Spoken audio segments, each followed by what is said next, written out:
اذکار صباح اس کا وقت طلوع فجر سے لے کر طلوع شمس تک ہے، یعنی فجر طلوع جو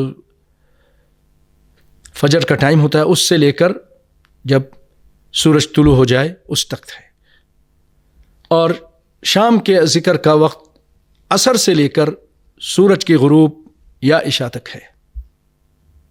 بعض علماء نے عشاء تک ذکر کیا ہے۔ اور والامر فیہا واسع، اور اس کے اندر وسعت ہے، اگر کوئی شخص مشغول ہو گیا یا بھول گیا تو بعد میں بھی فجر کے سورج کے نکلنے کے بعد بھی کر سکتا ہے، یا سورج کے ڈوبنے کے بعد بھی کر سکتا ہے۔ آئیے اس سلسلے میں ایک بہت پیاری آیت سنتے ہیں۔ الہ العالمین فرماتا ہے وَاذْكُرْ رَبَّكَ فِي نَفْسِكَ تَضَرُّعًا وَخِيفَةً، اور اپنے رب کا ذکر کرو اپنے نفس میں، تضرعا وخیفہ، عاجزی کے ساتھ، انکساری کے ساتھ، گروزاری کے ساتھ، وخیفہ، اور ڈرتے ہوئے کہ شاید قبول نہ ہو، اللہ کا ڈر دل میں رکھتے ہوئے، ودون الجہر، زور زور سے بھی نہیں،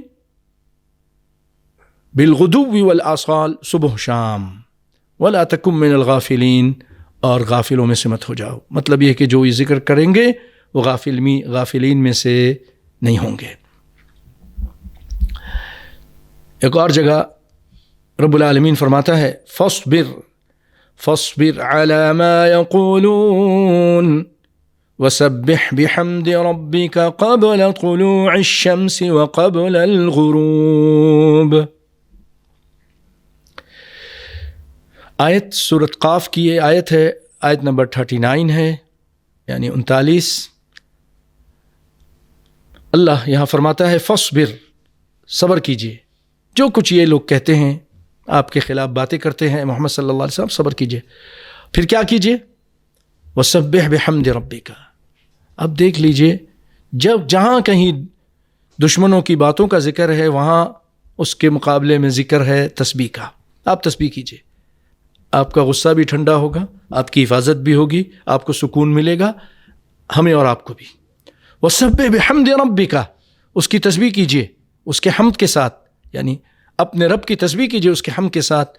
کب کیجئے؟ قبل طلوع الشمس، سورج کے نکلنے سے پہلے، یعنی فجر کے بعد سے لے کر سورج کے نکلنے تک، وقبل الغروب، اور سورج کے غروب ہونے سے پہلے۔